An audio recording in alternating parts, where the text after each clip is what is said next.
Un jour des plus ordinaires. Le soleil se lève et s'élève dans le ciel de l'Est. Mais alors que ses rayons illuminent le monde, nul ne peut se douter qu'une étrange transformation est sur le point de commencer. Petit à petit, une légère encoche apparaît dans le cercle parfait du soleil. Elle grossit un peu plus à chaque minute, et au bout d'une heure, plus de la moitié du soleil a disparu. Le jour est devenu sensiblement plus sombre, et les ombres se démarquent davantage. Alors que le soleil est réduit à un mince croissant, les oiseaux s'agitent, affolés par cette nuit qui arrive bien trop tôt. Et puis l'obscurité s'installe. Dans le ciel, un spectacle étrange, presque magique, s'offre à nous.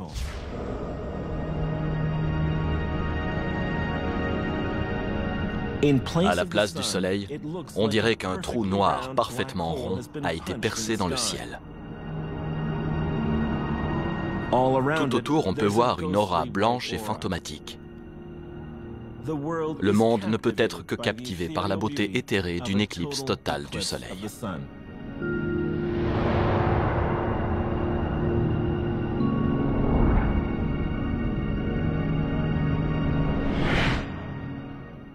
On ne peut qu'imaginer comment nos ancêtres préhistoriques ont dû réagir devant cet incroyable phénomène naturel, surtout s'il s'est produit sans prévenir. Pour eux, une éclipse totale devait ressembler à la fin du monde, ou peut-être à un signe des dieux.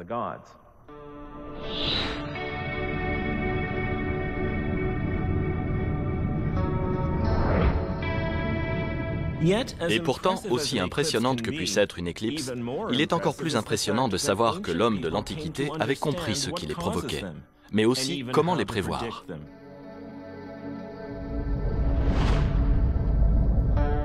La clé, c'est de comprendre qu'une éclipse implique à la fois le Soleil et la Lune. Une éclipse solaire a lieu quand la Lune passe devant le Soleil, projetant ainsi son ombre sur la surface de la Terre. Et quand la Lune se trouve de l'autre côté de son orbite, c'est-à-dire quand elle se trouve dans l'ombre de la Terre, il se produit une éclipse lunaire. Mais savoir avec précision quand une éclipse va se produire représente un défi plus conséquent. Même si la Lune fait le tour de la Terre une fois par mois, les éclipses ont lieu bien plus rarement. La plupart du temps, du fait de la légère inclinaison de l'orbite de la Lune, les ombres projetées par la Lune et la Terre ne s'alignent pas tout à fait de la bonne manière. Seules 4 ou 5 éclipses par an sont possibles. Elles vont souvent de pair, une lunaire et une solaire. Certaines de ces éclipses sont partielles, ce qui veut dire que le Soleil n'est qu'en partie bloqué, ou que la Lune n'est qu'en partie dans l'ombre. Si on ne s'y attend pas, ces éclipses passent souvent inaperçues.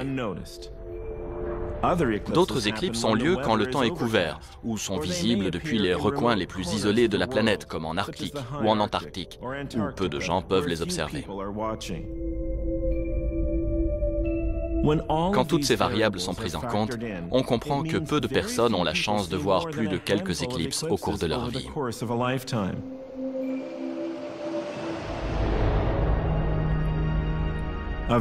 La plupart seront des éclipses de lune. Quand celles-ci ont lieu, elles sont observables partout où la Lune est visible, ce qui concerne la moitié de la planète à n'importe quel moment. Cela veut aussi dire que nos ancêtres préhistoriques avaient probablement conscience de l'existence des éclipses. Mais il a fallu attendre que les observateurs du ciel commencent à relever leurs apparitions sur plusieurs générations pour qu'on ait conscience du rythme des éclipses sur le long terme. Ce rythme est appelé le Saros. Des astronomes l'ont découvert aux environs de 750 avant Jésus-Christ en Mésopotamie, l'actuel Irak. Ils sont parmi les premiers à remarquer que des éclipses lunaires avec des caractéristiques très similaires semblent se répéter tous les 6585 jours, c'est-à-dire tous les 18 ans environ, une période correspondant à un Saros.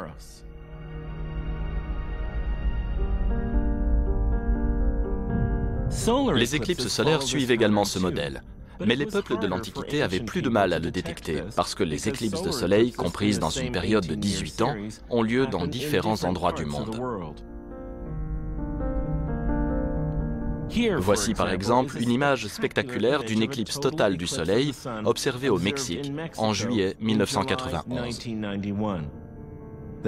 La prochaine éclipse de cette série a eu lieu comme prévu 18 ans plus tard, en juillet 2009. Mais elle était visible en Chine. Il faut 3 Saros, ou environ 54 ans, pour qu'une éclipse de soleil similaire apparaisse à peu près dans la même région du monde. Toutefois, il existe des preuves que Thalès, l'astronome grec, est parvenu à prédire une éclipse solaire aux environs de 585 avant Jésus-Christ. Aujourd'hui, de telles observations sont très utiles pour la science.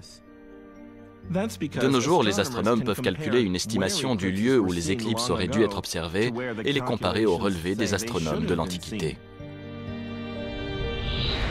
Les différences révèlent de légers changements dans la rotation de la Terre sur des milliers d'années.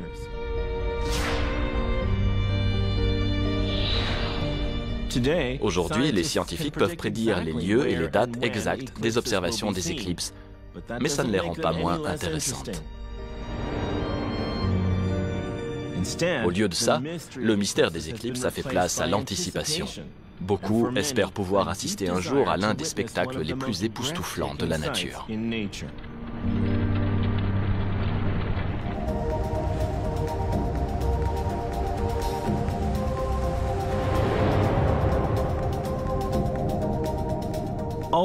Même si l'apparition d'une éclipse peut être calculée à la seconde près, les observateurs savent que le résultat final réserve toujours des surprises.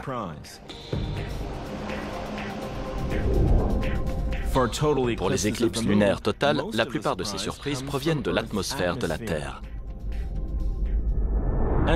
Lors d'une éclipse lunaire, la Lune passe d'abord dans l'ombre extérieure de la Terre, aussi connue sous le nom de pénombre, une zone où seule une portion de la lumière du Soleil ne peut atteindre la Lune. La phase pénombrale de l'éclipse passe presque toujours inaperçue. Plus tard, la Lune pénètre parfois dans la zone d'ombre de la Terre. À ce stade, une éclipse lunaire partielle commence et une partie de la Lune sombre progressivement dans l'obscurité. Mais même si l'éclipse lunaire est totale et que la Lune pénètre entièrement dans l'ombre, elle ne disparaît pas pour autant. Au lieu de ça, une portion de la lumière du Soleil est réfractée ou pliée avant d'atteindre la Lune, au moment où elle traverse l'atmosphère terrestre. La lumière prend une teinte rougeâtre parce que les rayons rouges sont ceux qui traversent le plus facilement l'atmosphère, comme on peut l'observer au coucher du Soleil. Mais la couleur et la luminosité de la Lune éclipsée dépendent de la quantité de lumière solaire qui parvient à passer. Quand l'atmosphère supérieure de la Terre est dégagée, la Lune prend une couleur cuivrée. Quand elle est un peu encombrée, le résultat est une éclipse lunaire pourpre foncé ou même marron. Un exemple très marquant a eu lieu après l'éruption du mont Pinatubo dans les Philippines en 1991. Cette éruption volcanique était la plus importante depuis plus d'un siècle. On estime qu'elle a soulevé près de 20 tonnes de dioxyde de soufre dans l'atmosphère. Elle a eu pour effet de produire une couche de brume épaisse qui a duré plusieurs mois. Et lorsqu'une éclipse lunaire a eu lieu en décembre 1992, la Lune était si sombre qu'elle a presque disparu.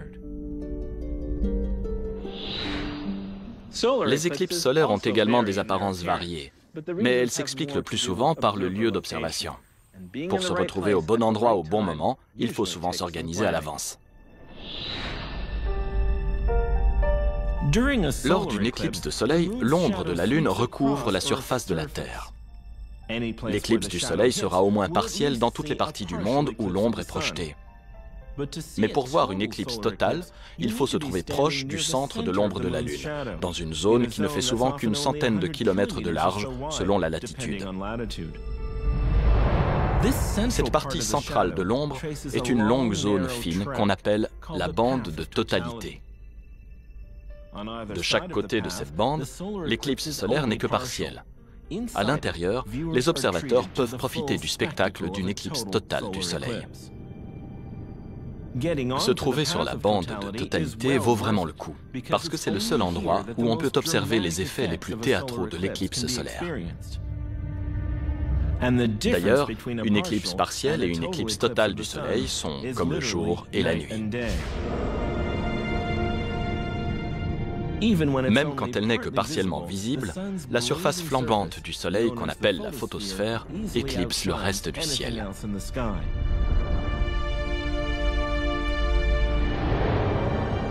Mais une fois que la photosphère est entièrement masquée par la Lune, une fine ligne de l'atmosphère extérieure du Soleil apparaît. C'est la couronne solaire.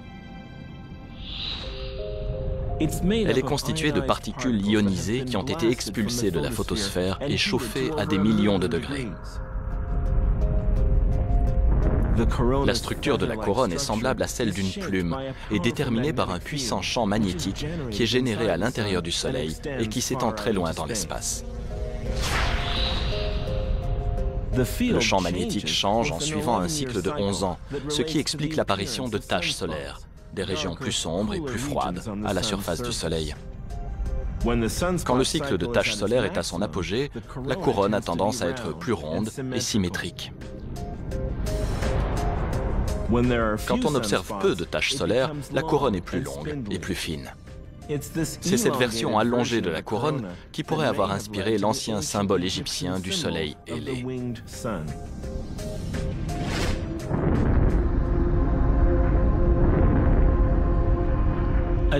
Une éclipse totale du Soleil offre une chance rare d'étudier les longues volutes et les filaments de plasma qui sont confinés dans le champ magnétique du Soleil.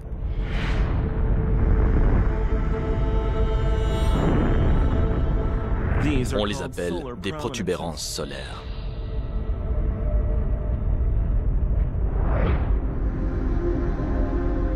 Au milieu d'une éclipse totale, quand le Soleil est entièrement couvert, les protubérances rouges vifs peuvent souvent être observées autour du sombre périmètre de la Lune.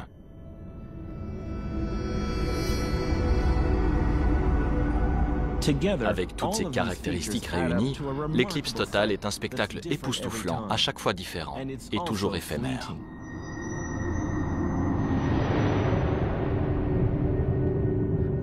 À cause de la vitesse à laquelle l'ombre de la Lune traverse la surface de la Terre, une éclipse totale ne dure en général que quelques minutes.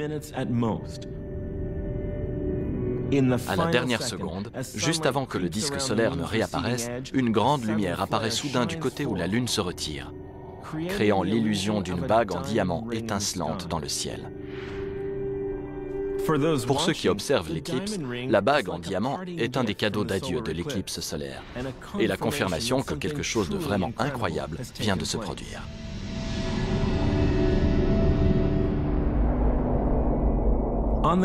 Sur les plaines froides et sèches de Mars, le Soleil brille d'un éclat faible et pâle. Mais même s'il est très loin de la planète, les éclipses du Soleil sont très fréquentes. Mars possède 2 lunes en orbite, qu'on peut voir passer devant le Soleil depuis la surface martienne.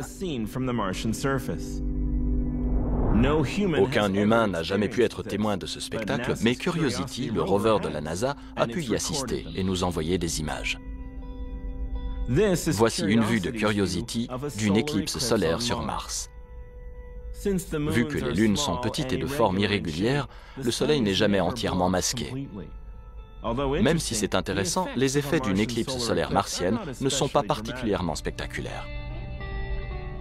Sur Terre, c'est une toute autre histoire. Ici, les éclipses ont pour habitude de faire une forte impression partout où elles apparaissent.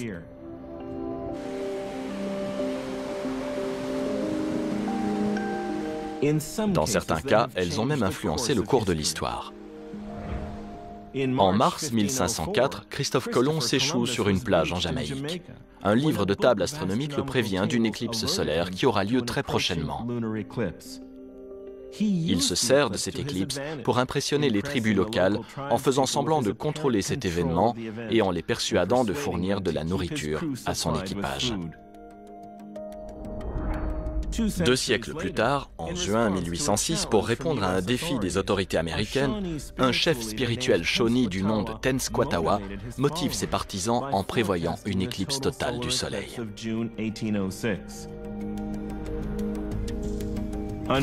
Sous la direction de son frère Tecumseh, ses partisans finiront par jouer un rôle décisif dans la guerre de 1812.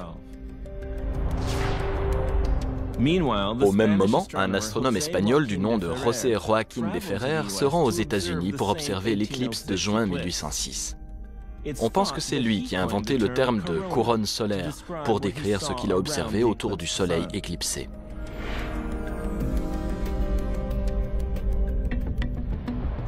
La science des éclipses connaît une nouvelle révolution 30 ans plus tard, quand Francis Baily, un agent de change à la retraite sans formation particulière en astronomie, se rend en Écosse pour observer une éclipse solaire. L'éclipse n'est pas totale parce que la Lune se trouve alors à un point plus éloigné que d'ordinaire dans son orbite. Cela signifie qu'elle est trop petite pour recouvrir entièrement le Soleil. Ce que Baily a vu est aujourd'hui appelé une éclipse annulaire, pendant laquelle la partie exposée du Soleil forme une bague ou un anneau autour de la Lune. Baily remarque qu'à certains endroits, l'anneau est si fin qu'on peut deviner les silhouettes des montagnes lunaires à sa surface, ce qui fait que l'anneau ressemble plus à une succession de perles ou de grains. Depuis ce jour, on appelle cet effet les grains de Baily. Le récit que fait Baily du phénomène intrigue à tel point qu'en 1842, de nombreux astronomes viennent voir l'éclipse suivante en Europe. La science des éclipses est passée à la vitesse supérieure. Durant les décennies qui suivent, plusieurs découvertes clés ont lieu pendant des éclipses solaires. Mais l'éclipse la plus décisive d'un point de vue scientifique est sûrement celle qui s'est produite en 1919. Quelques années plus tôt, Albert Einstein publie sa théorie de la relativité générale, qui relie l'espace et le temps et prédit que la gravité peut faire plier la lumière. Cette théorie offre une toute nouvelle manière d'entrevoir l'univers. Le défi est de parvenir à la prouver. On comprend très vite que lors d'une éclipse totale du Soleil, il est peut-être possible de voir si la gravité du Soleil a un effet sur la lumière que renvoient les étoiles qui se trouvent derrière lui. Des étoiles qui seraient normalement trop difficiles à observer quand le Soleil brille à proximité. Au printemps 1919, une expédition menée par un astronome britannique du nom d'Arthur Eddington est organisée pour tester la théorie d'Einstein.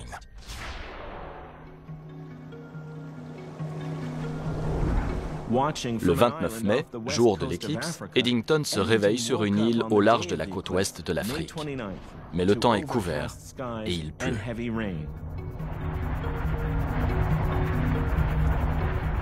Par miracle, 18 minutes avant la totalité, les nuages finissent par s'écarter. Eddington observe le Soleil à travers les quelques éclaircies et parvient à effectuer les mesures cruciales. Quand il présente ses résultats en Angleterre, il montre que les étoiles à l'arrière du Soleil ont bougé, tout comme la théorie d'Einstein le prévoyait. Au début, aucun de ses collègues n'est convaincu. Mais la nouvelle se répand très rapidement, et le monde entier apprend le nom d'Einstein en à peine une nuit.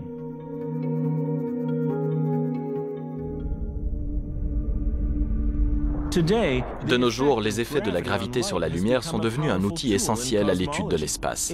On peut s'en servir pour transformer de grands amas de galaxies en énormes lentilles naturelles qui peuvent magnifier notre vision des confins de l'univers.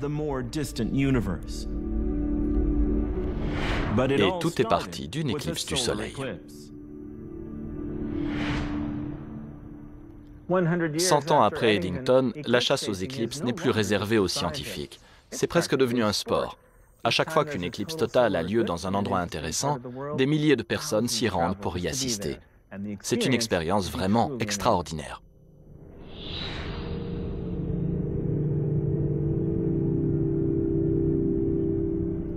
Mais un jour, cette expérience n'aura plus jamais lieu.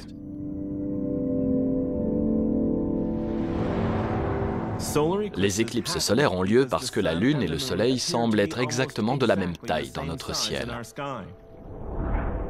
Ce résultat est purement magique. C'est une pure coïncidence. Comme nous le montrent les relevés antiques des éclipses, la rotation de la Terre ralentit à mesure que le temps passe. En conséquence, la Lune s'éloigne de plus en plus de notre planète. À terme, la Lune ne paraîtra plus assez grande pour masquer entièrement le Soleil. Les astronomes estiment que la dernière éclipse totale du Soleil de l'histoire de la Terre aura lieu dans 600 millions d'années.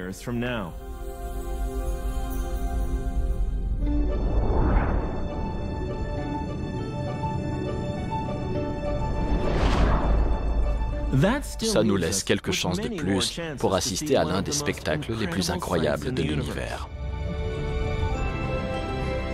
Mais pourquoi attendre?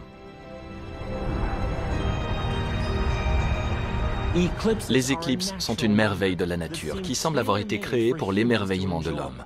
Elles nous rappellent aussi que même sur Terre, nous vivons dans une réalité cosmique bien plus vaste. Une réalité qui semble ne connaître aucune limite quand il s'agit de nous enchanter.